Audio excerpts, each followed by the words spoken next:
Hello, Geeks on Tour. Thanks for taking a few moments with me. It's great to have you here. Sure. Good to see you, Martin.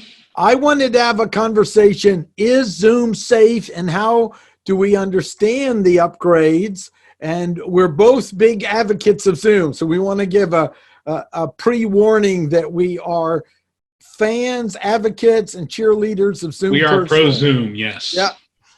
So let's start with just the fact of this concern that was launched, and everyone's heard it, that there are security concerns on Zoom, and those of us who've used it for a long time just knew there were already security features in. You just had to turn them on, and most of the people where they got in trouble is they just did it and didn't take the time to learn it. Mm-hmm. I think you're absolutely correct.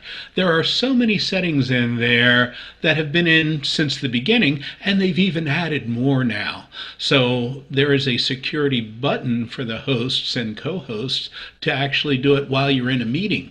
But I think it's important to make these settings in the Zoom app to make sure, especially for the default meetings, and then you can modify the settings for individual meetings.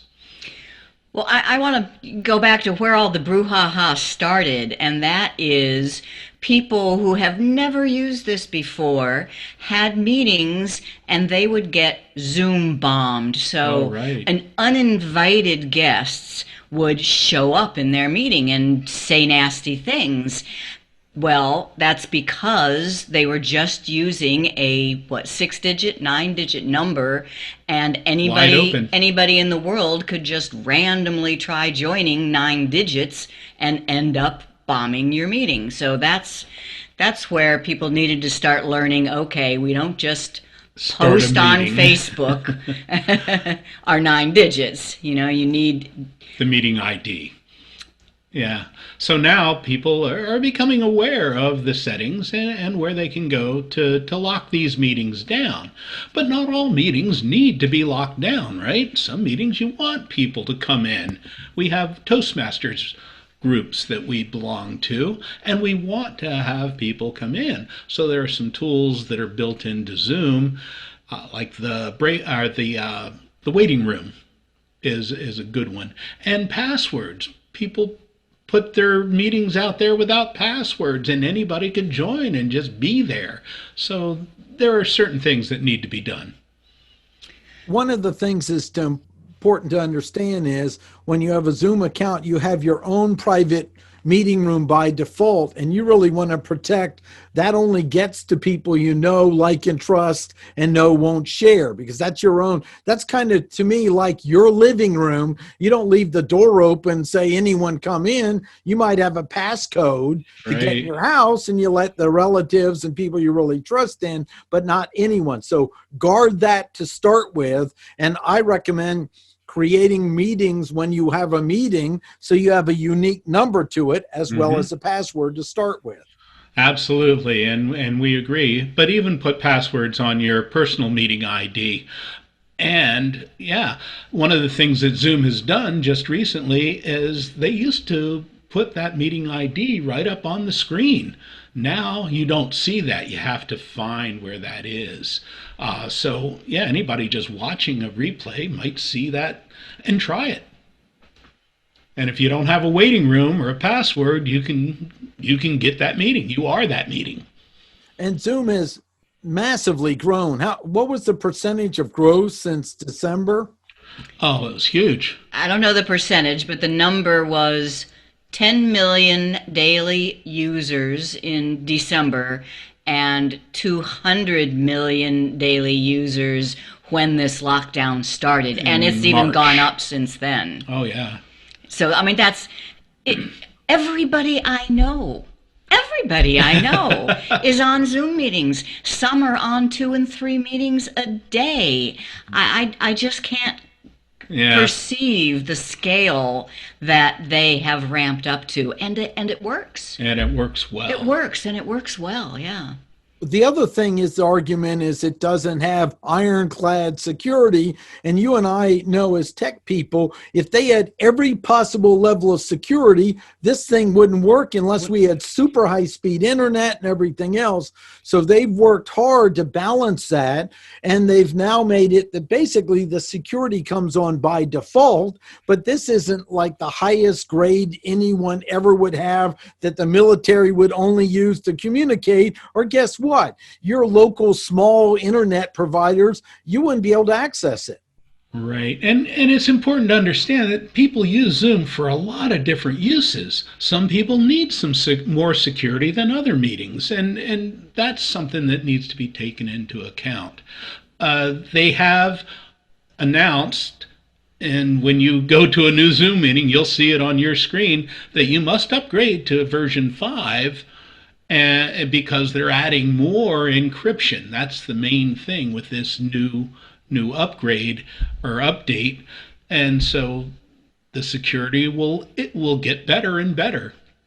So let's start with just a tour of some of the basic things. And I think one of the first one is looking at the bottom of your screen, and I'm going to share mine, a new little button called security. Okay, let me do a share screen. And now I'm sharing my screen, so it's looking at you. So you'll see a copy of them on it. And if we go to the bottom of my screen, you'll see the word security. See the little word security there. I'm going to open that up. And Chris, would you kind of talk about what's here? Yeah, I'm going to the second section first. Allow participants to share screen, chat, rename themselves, and annotate on shared content. Now, those are all things that are settings when you create a meeting as well. So when you create a meeting, you can say participants are not allowed to share their screen. Participants are not allowed to rename themselves. Participants are not allowed to annotate. And now because of this button, once you're in the meeting and you have legitimate people who have legitimate needs to share their screen, you turn it on. So this little button makes it very handy. Same thing with enable waiting room. You can create a meeting where you have no waiting room. You know, people can just come in, but as soon as you come in, maybe you then want to turn on that waiting room. As the host. As the host, yeah. As soon as the host enters, they might want to turn on the waiting room so that you don't get uninvited guests somehow. And then I love this one called lock meeting. If you are a small group, let's say you're a family happy hour, that's happening a lot these days, and there's only 5 or 6 of you and everybody's there, lock the meeting. That's locking that front door that you talked about. Nobody else can join if you do that.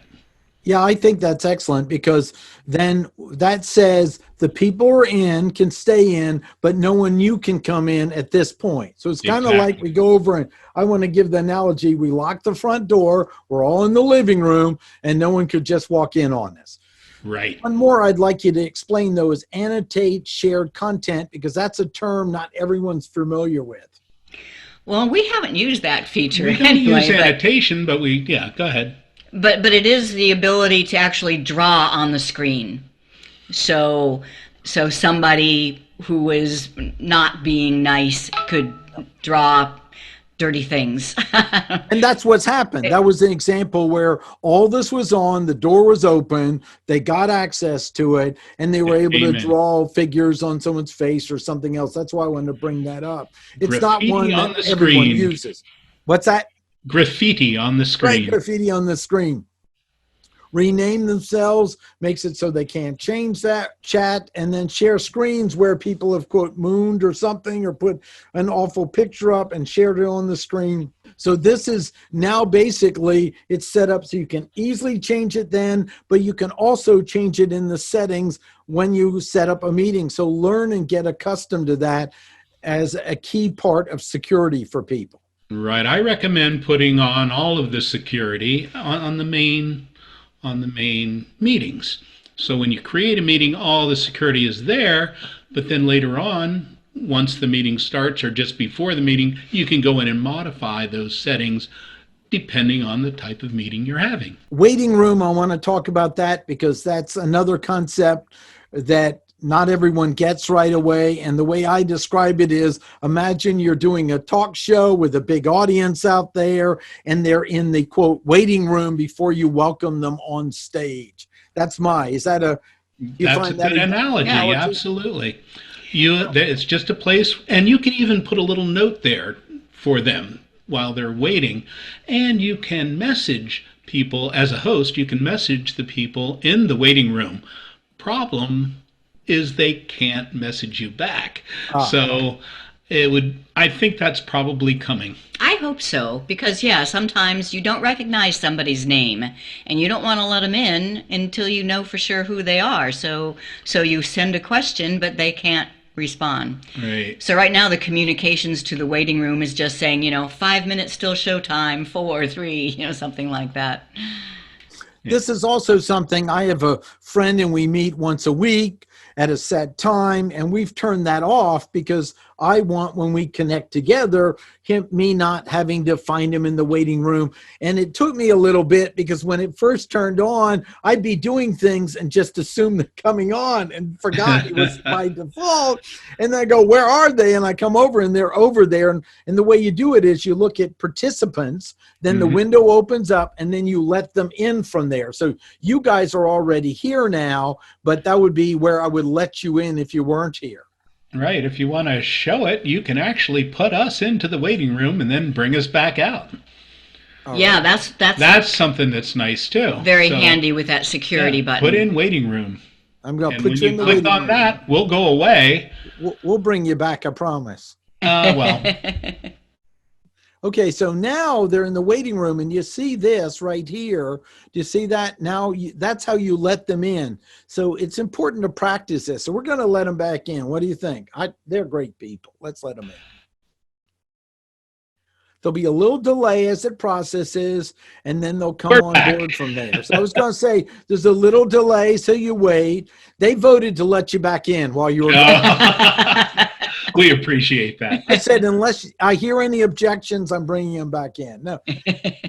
I would love to next. Is there anything else here we should show them to understand around this security? Because I'd like to go to the main panel to kind of show them when you're setting up a meeting what those options are. Well, just one more comment. When you're in a meeting, I think it's important to have a co-host. See, you have to have one host in order to hold a meeting. That's the way Zoom works. But if you have more than just a few people, it can be a lot to pay attention to. If you're the host and you're presenting, and then to pay attention to who's in the waiting room. So making a co-host, and you could show how that's done by clicking on participants. Okay, I'll click participants. And that's a great point because Jean and I have been doing some tag teaming teaching, and she's started being the one watching the messages in the class. Right, so, have a chat monitor and have somebody excellent. That's paying attention. So I'm going to click more now, and then I can make you the co-host right here and take it from there. And it says, I'm making you the co-host. So we click that, and now you are the co-host of this. And you can do that with anybody that's in the meeting after you've started the meeting. So it's the co-host has most of the same permissions as the host. And you can also even make someone the host and leave the meeting yourself. They've also cleaned up the buttons, I think, a little bit. I don't know, the end. I like when I can end a meeting, I could pass it over if I started it and let it continue. Mm-hmm. I just think there's greater clarity now than even before. And something else that I've noticed is as people get used to this, as they use it, as they practice with it, and I think that's really key here, is practicing with the tools and learning about it. So people are using it more, but new people are coming on all the time too, aren't they? Yeah, and again, hats off to Zoom. They offer a very robust starting free version so you can practice without paying. And then I think it's a very nominal charge for the first level to get started. And then if you want to do, quote, webinars, which I view as as more like a classroom where it controls the feedback you get on it. It's more like you're standing on stage and people can really just send messages unless you turn them on to speak. That's another upgrade. But most of our needs are just meetings. And that's kind of what I call the Hollywood Squares view. And the other thing is that upper right-hand corner doing that. But let's move over to seeing me setting up a meeting and talk about some of those settings so people are familiar with it. Okay. Okay, now I'm at my Zoom account. I'm going to click my account, go in here, and now it's telling me about the new upgrade, so you can read all about it. And then from there, I've grayed out some of the areas so you don't see all my contact data, but Zoom's also graying out more in case someone's looking over your shoulder, which I think is a nice feature. Now, I've paid for the upgrade from the base to webinar, but I just want to go into meetings. Right now, meetings and scheduling a new meeting. From there. And guys, I'll scroll down and talk me through some of these as we go down. Okay. You want to name your meeting, first of all, so that you can remember. Meeting. All right. And then you can put a description in. If you need, that's optional. And you can put a time and a date. One thing to understand when it comes to these calendar dates and times, they are just for putting it on your calendar. It has nothing to do with the actual meeting. The meeting number, ID, anyone with that ID can go to that meeting. As a host, that meeting would start. And if you said an hour and a half and it goes over 2 hours, it doesn't stop the clock for the paid Correct. service. That's a good point. People were thinking that if they scheduled a meeting would automatically start at time and stop at the time that you tell it to stop. And that is not the way it works. So it's just there for scheduling. It's great. It's great to have it there, but it does not affect the actual meeting time. Now go ahead. An important one for security is that option for meeting ID. We highly recommend not to use the personal meeting ID. Let a new meeting create its own new number. Yeah, I think Martin said that earlier. Yeah. But that's where the setting is. It bears repeating. Yeah, but it's also, I've graded out here because this is on YouTube and I don't want you to see. I can see it now, but you aren't seeing it because I've graded out in the editing of this. Now let's look at the next, which is registration required. Let's click that box. Okay. Registration is a good way to find out who's going to come to your meeting. You can send out an invitation so that they're required to register. And if they register, you get some information about them. And it makes it more secure if they have registered for your meeting to come into the meeting. Yeah, it's another level of security. I'm offering a meeting for one of the ham radio groups, and I told them, just tell them I'm requiring registration. I'm not going to use the email to spam each other. It's just another level of we know who's going to be there. And he said, great, I'll let the team know. So this is something, if people are squeamish about giving an email and you're trusted, you might say, we won't use this for any other use. Or if you are, I like to say we are going to use this for email, but I got to tell you with GDPR, you really should get a secondary permission before you start using these from people. It should be an opt-in, absolutely. Now we'll go down. And now we've got a password required, and he'll put a number in there, but you can change this out to something you want. Anything you want to add with that. So that's another level of security. And when that invite goes out, it will give them the access to register, and then they'll get the information to join with the password. Right. Anything I else like you'd to add? have people come in with their video turned on, but their audio turned off.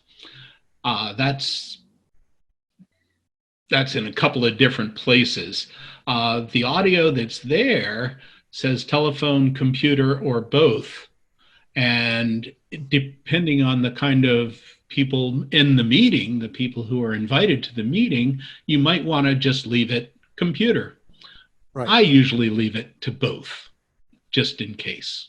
So this would mean they could come in by their phone. There'll be phone numbers generated, and they might have their camera on or off, but they could join just by their phone. Now, I want to tell you, in some webinars where I need to get certain tracking and accountability with the group, I'm putting on just computer audio. I want them actively to be there and make sure that it's just computer audio. Anything else you want to add with that one?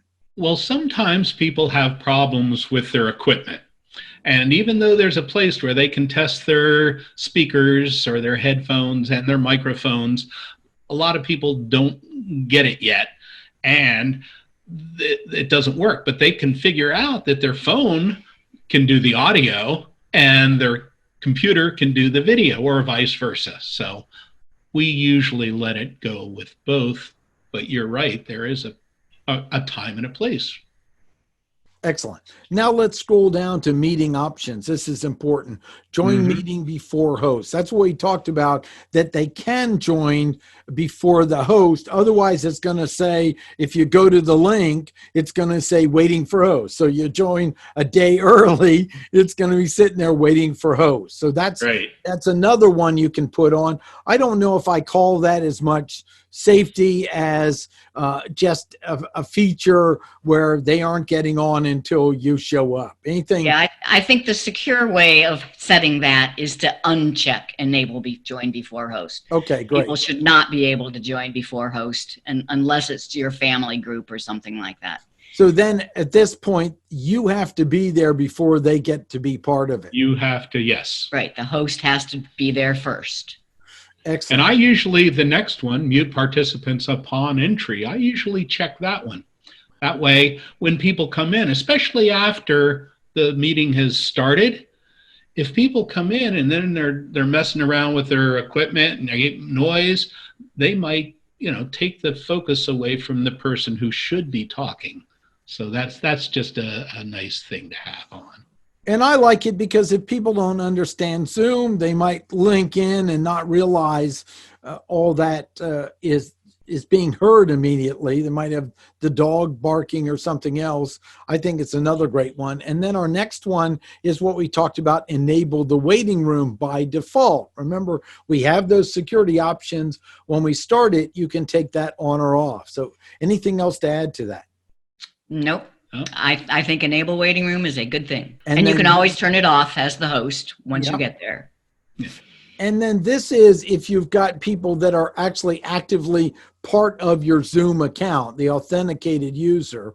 Right. So we usually aren't going to use that because Correct. We don't use that because we don't have a bunch of users, but a small company or even a large company might have users on their account, and they can be free users or they can also be paid users, pro users. Right. So this would be more for a company where we really want a meeting where only people we vetted can actually come in that are listed on the system. Right.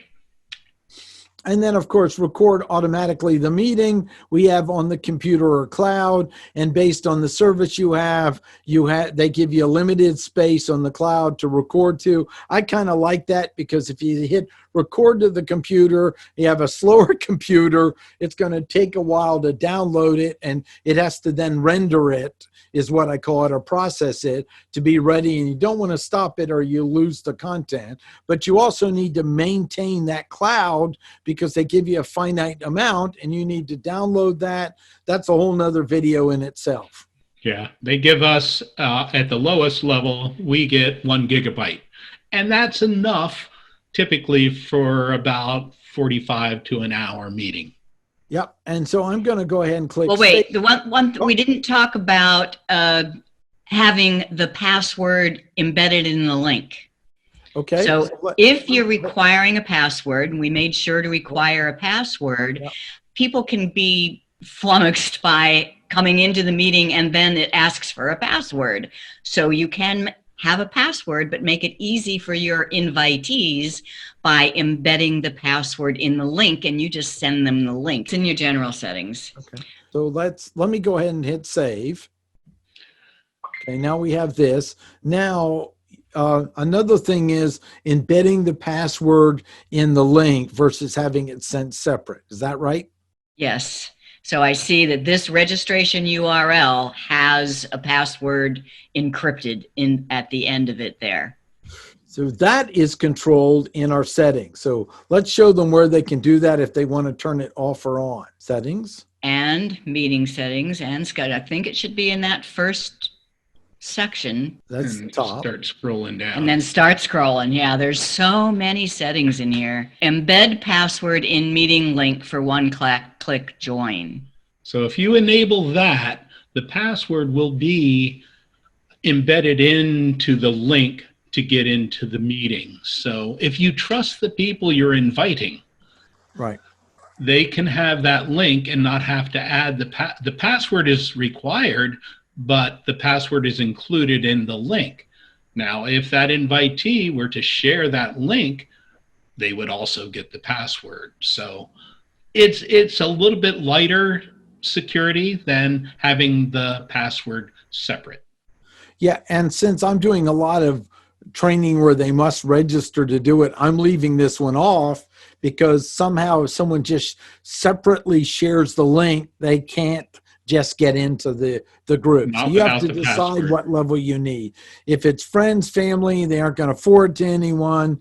If someone gets in who shouldn't be in, it's not the end of the world. You may want to turn this on to make it easier for people. Because people will get stuck. They'll, what's the password? And I go, check the email. And they go, oh, it's right under it. I got it. So you will have some misunderstanding versus having it embedded. So that's an important one to know. Let's go back and look at what it looks like now that we finished it. Meetings. Okay, now we're going to open this up. Test meeting. We've got the meeting ID. I can see the password if I want to. This is the link to share. So I'm going to open that up, copy it. And so what you'll notice is it'll have the link. They go to this and register. So I'm going to just copy that and show what it looks like. So this is the page they come to register, and they fill in their contact data. And then there's even ways to customize this, but we don't want to cover all that. No, but their name and their email twice, and I'm not a robot. And then after they register, they're going to get sent a link that, of course, has the access to it and the password. Right. And that's a good way to do it. Yeah, I like this way. So it is, but it is a barrier to entry. I mean, yes. We have some people who are having meetings and they really want more people to join their meeting. They don't want to do this. Right. Like So I they said, may there's not- many ways, many different types of meetings, and Yeah. you have to customize it for the type of meeting that you want. So they may choose not to have that set up as well, so that they don't. That's where you don't require registration, and you just have the link for them to come to. Depending on the type of meeting you want to run.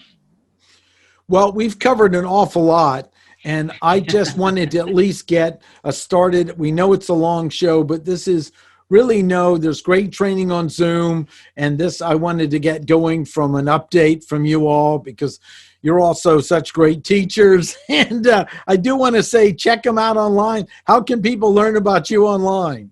Geeksontour.com. That's one word, geeksontour.com. And all of our stuff is up there. And then they have a group to join, and they have a great show on YouTube, What Does This Button Do?, where you can learn a lot of stuff. There we go. And they're in their command module. So excellent. Well, thanks so much. We'll put some links below for people, and appreciate you taking some time to go over these safeties.